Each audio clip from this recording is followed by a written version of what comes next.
Put a pot on the fire. Bubbling, you're bubbling, you're bubbling, it's over. Raise the temperature higher. Coming in, you're coming in, you're coming in closer. Make the thing catch on fire. It's all on the ground, all over the counter, yeah. With that pot on the fire, yeah. Is your cocoa alarm? Boy, when I'm feeling under the weather, you just make me feel sweet. Ice the cocoa tea, use the sugar, and together we are complete. When I'm feeling under the weather, you just make me feel sweet. Ice the cocoa tea, use the sugar, and together we are complete. Darling, heat me up. Only you alone can put fire back in the soul. Heat me up. And they telling me I shouldn't leave that fire alone. Well, the more they tell me, the more I'm holding you close. I could never let you go. Miss Ocean. Girl, I'm coming home, I want to see you again. All day through the night, I'm dreaming. Time check, it's 6 o'clock in the studios of DBS Radio, and we are going to cross over to a simulcast, the 50th anniversary of the EC Dollar Peg, the panel discussion. And it's 6 o'clock, we're going to cross over to that broadcast right now.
Ladies and gentlemen, a round of applause as Governor Timothy Antwine joins us. Please, a round of applause to welcome Governor Timothy Antwine.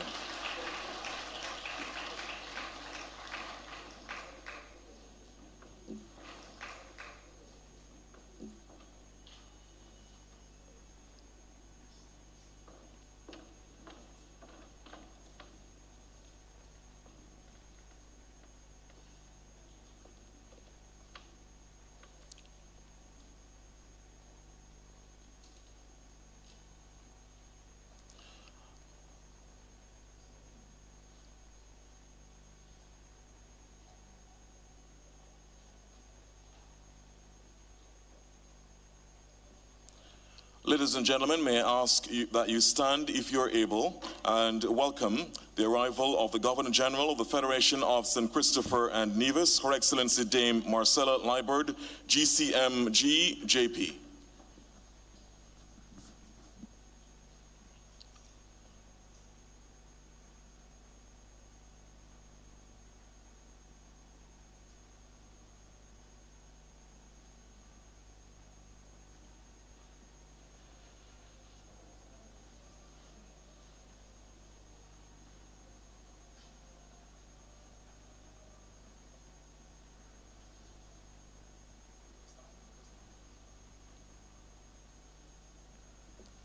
Ladies and gentlemen, we welcome the Governor General, Her Excellency.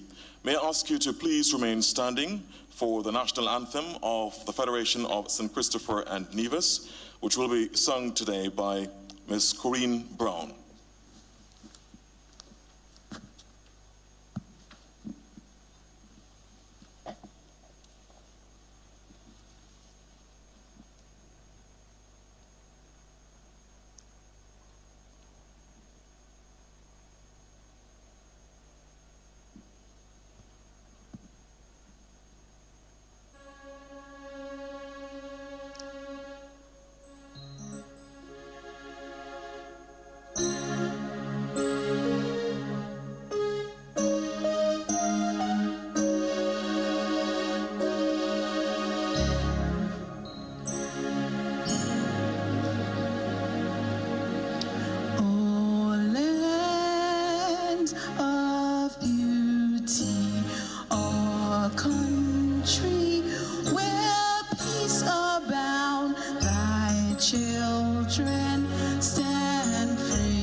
must pick and conquer, for God will sure defend.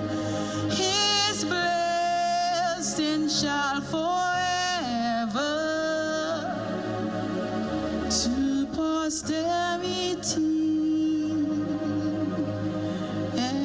extend.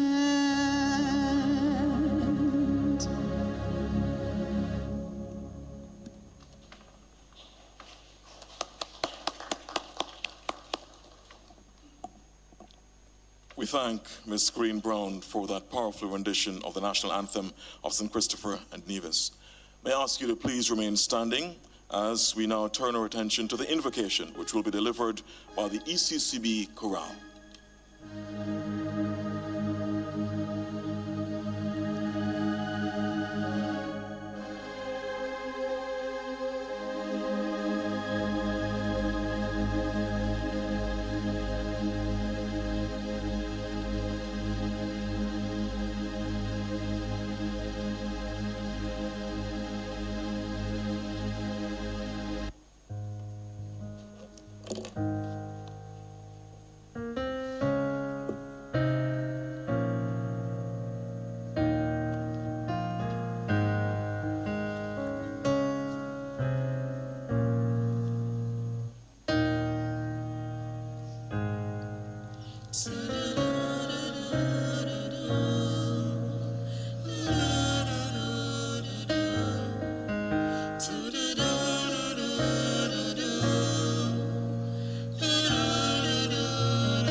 Ladies and gentlemen, please, another round of applause for the fantastic work of the ECCB Chorale. Thank you.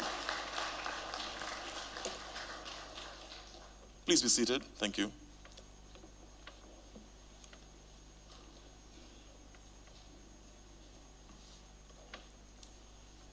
Governor General of the Federation of St. Christopher and Nevis, Your Excellency Dame Marcella Liebert, GCMG, JP, Premier of Anguilla and member of the ECCB Monetary Council, Honorable Cora Richardson Hodge, who is joining us virtually, Minister of Finance, Economic Development, Climate Resilience and Social Security in the Government of the Commonwealth of Dominica and member of the ECCB Monetary Council, the Honorable Dr. Irving McIntyre, also joining us virtually, Governor of the Eastern Caribbean Central Bank, the distinguished Timothy N.J. Antwine and Mrs.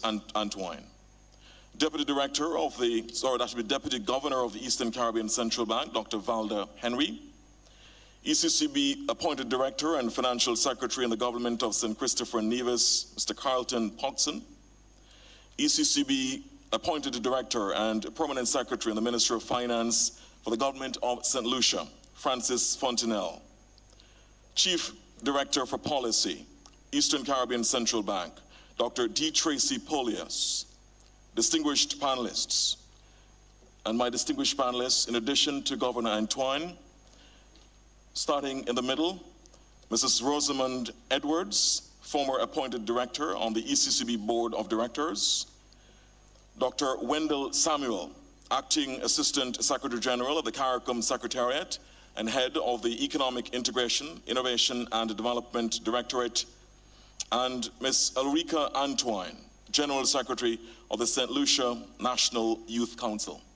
We'll have more on the panelists shortly. Former ECCB appointed Director, Hilary Hazel. Former Managing Director of the ECCB, Jennifer Nero. Former Senior Advisor at the ECCB, Mr. Eustace Liebert. Government officials, members of the Diplomatic and Consular Corps, representatives of international and regional organizations, representatives of financial institutions, other specially invited guests, management and staff of the Eastern Caribbean Central Bank, very good evening to all of you. Very good evening to all of you. That's more like it.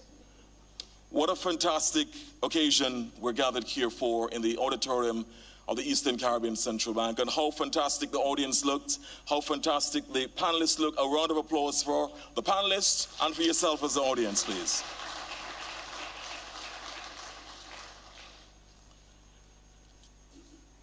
It is an August occasion in July, at the beginning of July, a milestone that brings pride and joy to the Eastern Caribbean Currency Union. Wouldn't you agree, ladies and gentlemen? Isn't this a moment of pride, joy, and absolute satisfaction?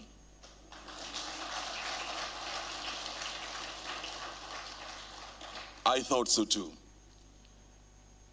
We are on the cusp of 50 years since the Eastern Caribbean dollar was pegged to the US dollar at $2.70 to 1. It was on the 7th of July. And how fantastic the month of July is. By the way, anybody born in July? Born in July? Thank you. Wow, very good audience. Even better audience now for having so many people born in July. My birthday is coming up on the 4th. But a fantastic occasion it is. Many often lament how fleeting money is. In fact, Richard Amore said, and I'm pretty sure that many of us can agree, he said, "That money talks, I will not deny. I heard it once. It said, goodbye."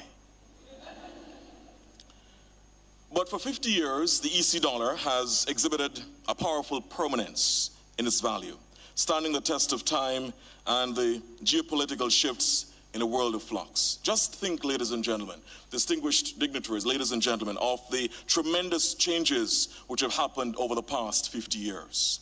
The end of the Cold War, independence for all the states of the currency union, well, many of them. The Grenada Revolution, the extraordinary rise of the internet, social media, now artificial intelligence, the fourth industrial revolution, now on the cusp of the fifth industrial revolution.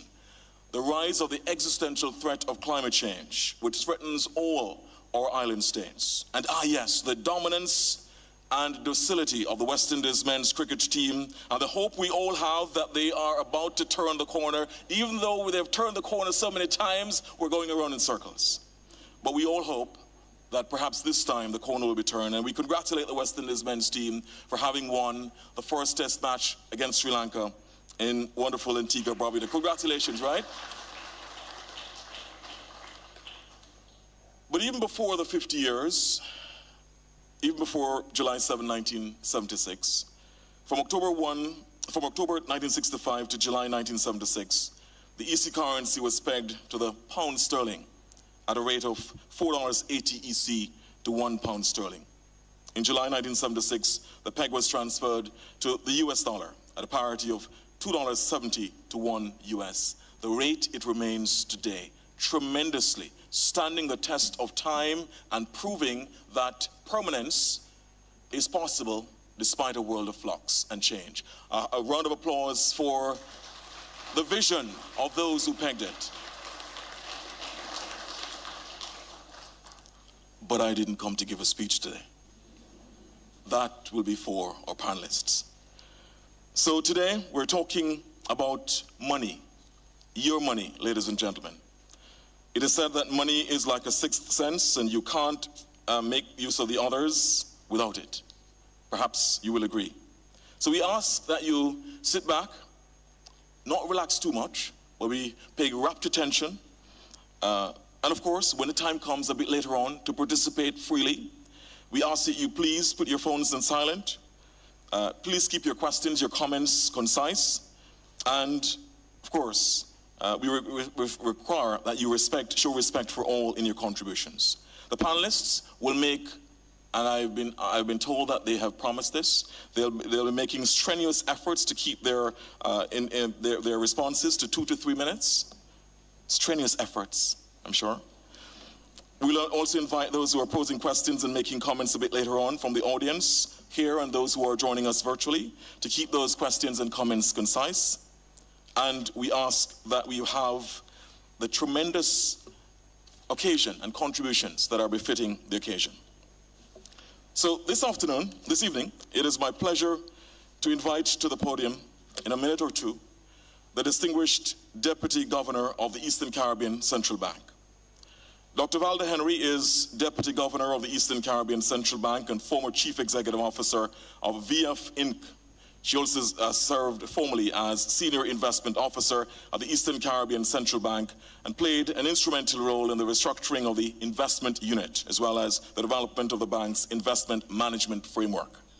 Dr. Henry is a global human resources and organizational development expert and has lectured in human resource management and accounting.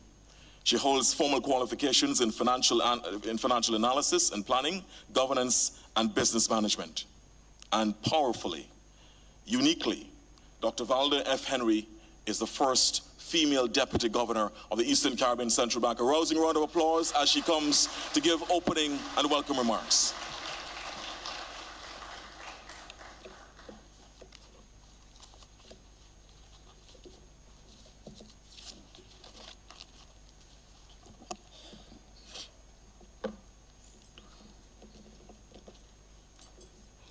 Good evening, everyone. The Governor General of the Federation of the St. Christopher and Nevis, Your Excellency, the Marcelo Liebert, Premier of Anguilla and member of the ECCB Monetary Council, Honorable Cora Richardson Hodge, who has joined us virtually, Minister of Finance, Economic Development, Climate Resilience, and Social Security in the government of the Commonwealth of Dominica and a member of the Eastern Caribbean ECCB Monetary Council, Honorable Dr. Irvin McIntyre, also joining us virtually. Our own beloved Governor of the Eastern Caribbean Central Bank, Timothy N.G. Antoine, and his wife, Mrs. Antoine. ECCB appointed Director and Financial Secretary in the government of St. Kitts and Nevis, Mr. Carlton Poxon and Mrs. Poxon. ECCB appointed Director and Permanent Secretary in the Ministry of Finance, the government of St. Lucia, Mr. Francis Fontenelle, also joining us virtually. Chief Director of Policy, our own Dr. D. Tracy Polias. Distinguished panelists, Mrs. Rosamond Edwards, our former appointed Director on the ECCB Board of Directors. She holds the honor of the longest serving female director on the Board of Directors, as well as one of the longest serving board members of the ECCB. Dr. Wendell Samuel, Acting Assistant Secretary General at the CARICOM Secretariat and Head of the Economic Integration, Innovation and Development Directorate, and a former beloved Senior Director of the Research Department at the ECCB, Ms. Ulrika Antoine, General Secretary of the St. Lucia National Council, St. Lucia Youth Parliament, and is also a youth worker. Our moderator of this evening's discussion, the one and only Director of News, Sports, and Current Affairs at the ABS TV and Radio in Antigua and Barbuda, Mr. L. Garfield Buffett. former ECCB appointed director, Mrs. Hilary Hazel and her family, former managing director of ECCB, Mrs. Jennifer Nero and Mr. Nero, former senior advisor of the ECCB, Mr. Eustace Leiber, joining us virtually, and his wife, government officials, members of the diplomatic and consular corps, representatives of the international and regional organizations, representatives of the financial institution, our other specially invited guests, and here I want to recognize Patrick and the team from World Bank who are here with the Caribbean Accountants General Network, and they're all here. Well, most of them are here, so we want to specially recognize them. Our retirees of the ECCB, I see quite a few in the audience. Management staff of the ECCB, good evening again. After this long mouthful, it is my distinct pleasure to welcome you to this special panel discussion commemorating the 50th anniversary of the EC dollar's peg to the US dollar under the theme, the EC peg at 50, celebrating progress, charting the future. On July 7th, 1976, the EC dollar was fixed at 2.7 to US $1, a rate that has stood for 5 decades. I was going to say more than, but it's going to be more than. And we have stopped to recognize this milestone. And some persons question, why recognize a peg? I think they ask because they don't understand or take for granted that that peg has been responsible for our stability. That peg has been responsible for our growth and our progress. And that peg has stood the test of time, not for magic, not for wishful thinking, not just on a wing and a prayer. That peg has stood the test of time for a systematic, disciplined approach. It has stood the test of time recognizing unity and the importance of unity. Because when we go back to 1976, our 8-member governments were united in purpose for this peg. But it was not just the 8-member governments. It was our private sector. It was civil society. And the research is clear that quite a big push for that peg was driven by the private sector because they recognized the importance of that peg, the importance that certainty brings. And in today's world of great uncertainty, then there was uncertainty because of the falling pound to which we were tied before. But 50 years later, that uncertainty is magnified 1,000-fold. We'll think of all the geopolitical and geoeconomic and geosocial issues and developments. We think of all of the natural disasters that we have gone through. We think of, rising inflation, supply chain issues, wars, rumors of wars.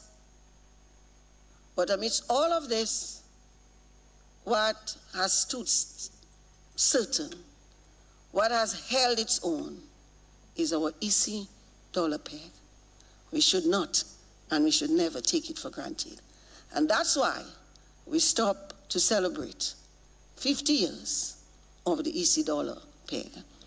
Many countries with much more resources than we have not been able to maintain their peg. But we, small open economies, 8 countries banded together, have been able to maintain that peg. And one of the hallmarks of our peg is trust. People trust that that peg is going to hold. For 50 years, we've gone to bed and we've woken up the next morning, and even when other things have changed in our world, what has stood still? That peg, 2.7. And what does that enable us to do? It enables us to plan. It enables us to have a certainty, to plan to send our children to study, to plan for our own businesses and our growth.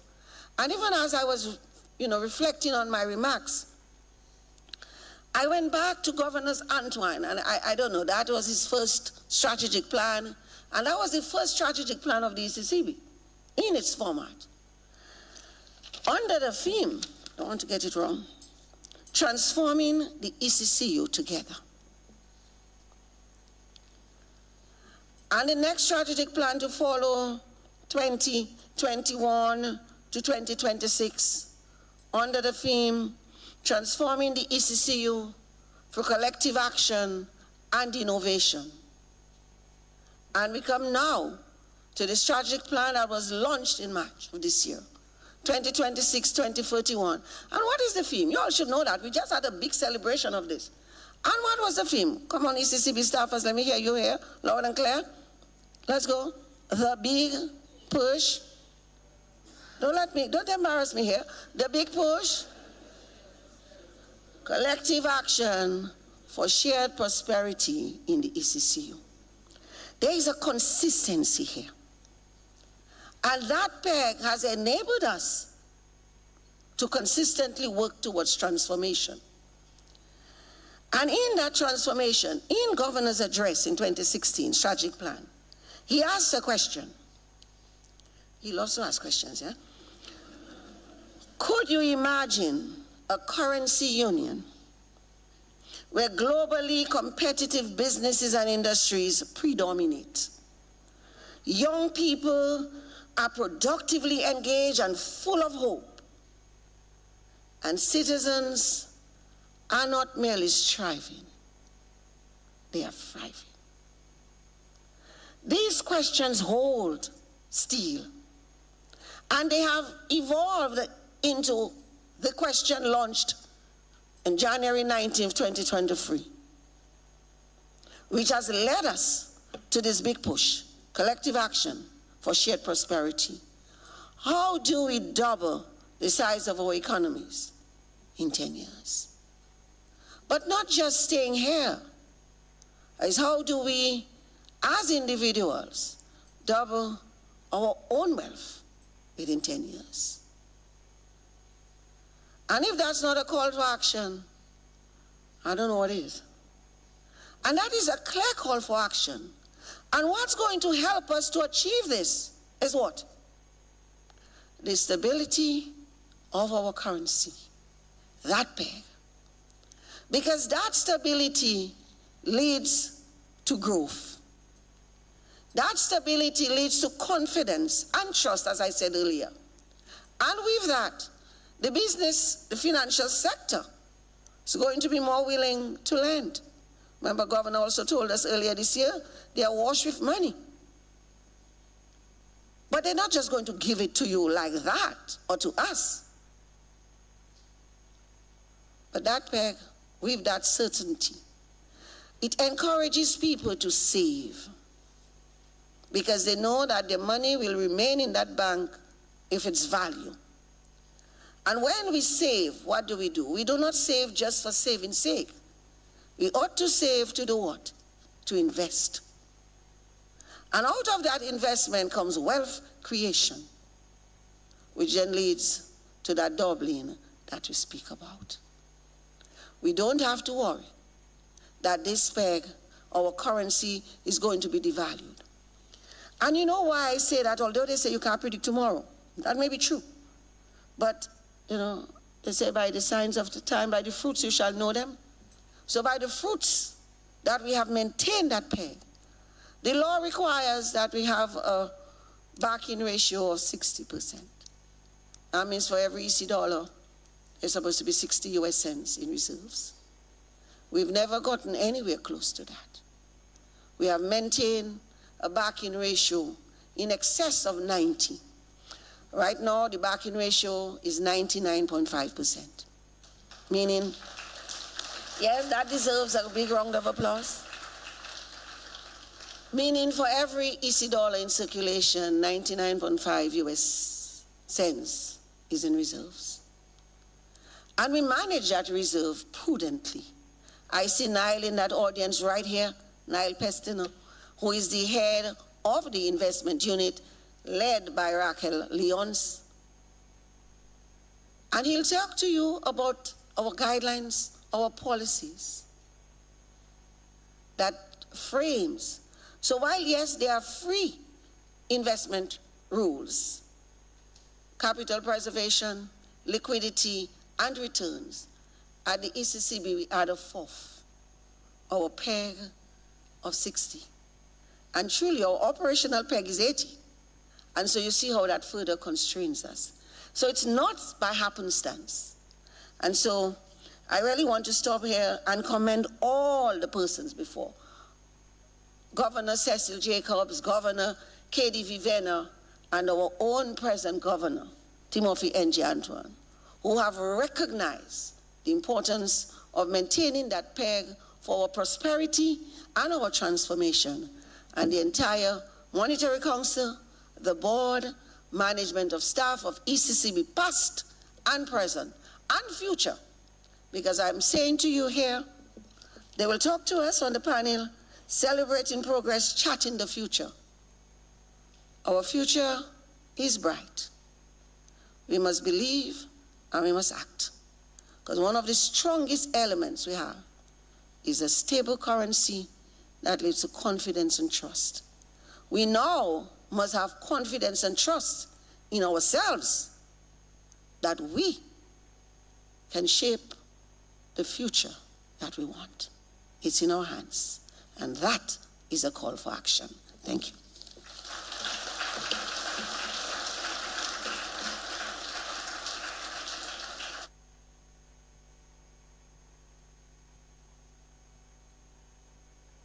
Thank you so much, Deputy Governor of the Eastern Caribbean Central Bank, Dr. Valda F. Henry. Another round of applause. I think she deserves another round of applause.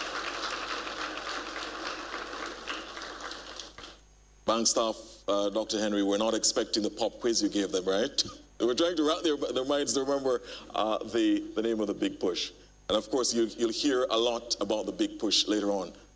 Governor Antoine will make sure that we hear a lot about the big push. Let me, before I continue, I welcome those who are joining us virtually. Of course, this is a currency union of over 600,000 individuals, and they are all tuned in on various media, including ECCB Connects, as well as radio stations and television stations across the region.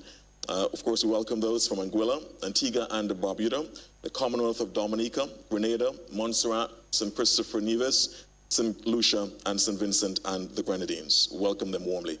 Of course, the Deputy Governor mentioned the leadership of the Governor of the Eastern Caribbean Central Bank, Timothy Antoine, and Mr. Antoine's leadership in that strategic vision of putting together that strategic plan up to 2031 is commendable.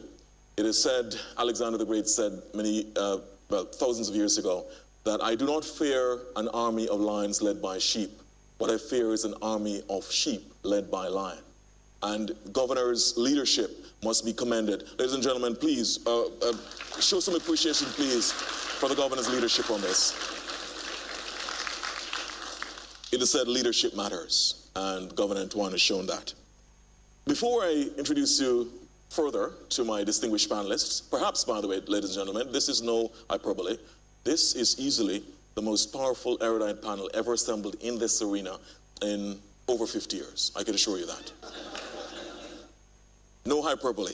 But before that, before you hear from our distinguished panelists, what does the ordinary man and woman in the ECCU think about this peg, which of course we're celebrating today? We went on the streets in St. John's, Antigua to find out some of that. Here's a quick look. Take a look at the screen to hear some of the reactions as people talk about this 50th anniversary of the peg. Take a look. Certainly from a historical standpoint, what it did is that it gave